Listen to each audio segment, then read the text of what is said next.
সেদিন একটা নামেই ভেসে বেড়াচ্ছিল ক্রিকেট দুনিয়ায়, চার্লস কভেন্ট্রি।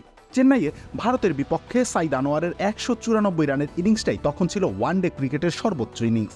সেই ইনিংসকে টপকে যাবে কে তা নিয়ে অনেক তর্ক বিতর্কও ছিল। সেই তালিকায় এগিয়েছিলেন গিলক্রিস্ট কিংবা সেবাগ রায়। তালিকা হয়তো আরও লম্বা করা যেত, তবে সেই তালিকা যতই লম্বা হোক, কারো তালিকাতেই কি একবারের জন্য চার্লস কভেন্ট্রির নাম আসত? নিজের 15তম ওয়ানডে ম্যাচটি খেলতে নেমেছিলেন 2009 সালে বাংলাদেশের বিপক্ষে। তবে এই ম্যাচটি আসলে তার খেলারই কথা ছিল না। 2006 সালে কোচ ও ম্যানেজারের সাথে দ্বন্দ্বের জেরে জিম্বাবুয়ে ক্রিকেটই ছেড়ে গিয়েছিলেন। মাঝে ইংল্যান্ডের একটি ক্লাবের হয়েও খেলেছেন, তারপরেও কোনোভাবে তিনি ফিরে এসেছিলেন হয়তো ইতিহাস গড়ার জন্যই।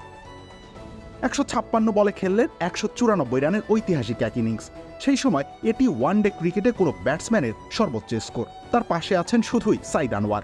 খামেরা তো দাগ হয় কিভাবে? এই যে ভাবি, দাগও যাবে রাগও যাবে, নিন চাকা সুপার হোয়াইট।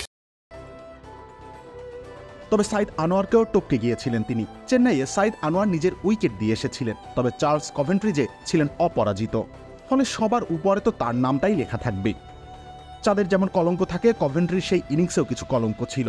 বাংলাদেশি ফিল্ডারদের বদৌলতে 13 এবং 138 রানে দুইবার সহজ জীবন পেয়েছেন। সৈয়দ রাসেল ও মাহমুদুল্লাহ রিয়াদ সেই ক্যাচগুলো লুফে নিতে পারেননি।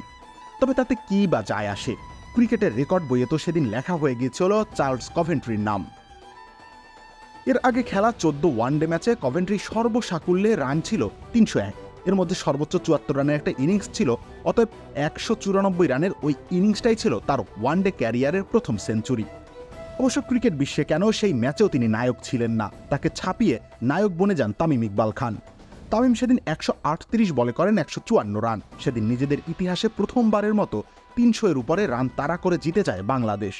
সেটা তো আগেই বললাম। 313 রানের লক্ষ্যে যখন 4 উইকেট হাতে রেখে বাংলাদেশ দল জেতে, তখনও ইনিংসের 13 বল বাকি। ইতিহাসে কভেন্ট্রিকে মনে রাখেনি, মনে রেখেছে তামিম ইকবালকে। রবিউল ইসলাম রনি, খেলা 71।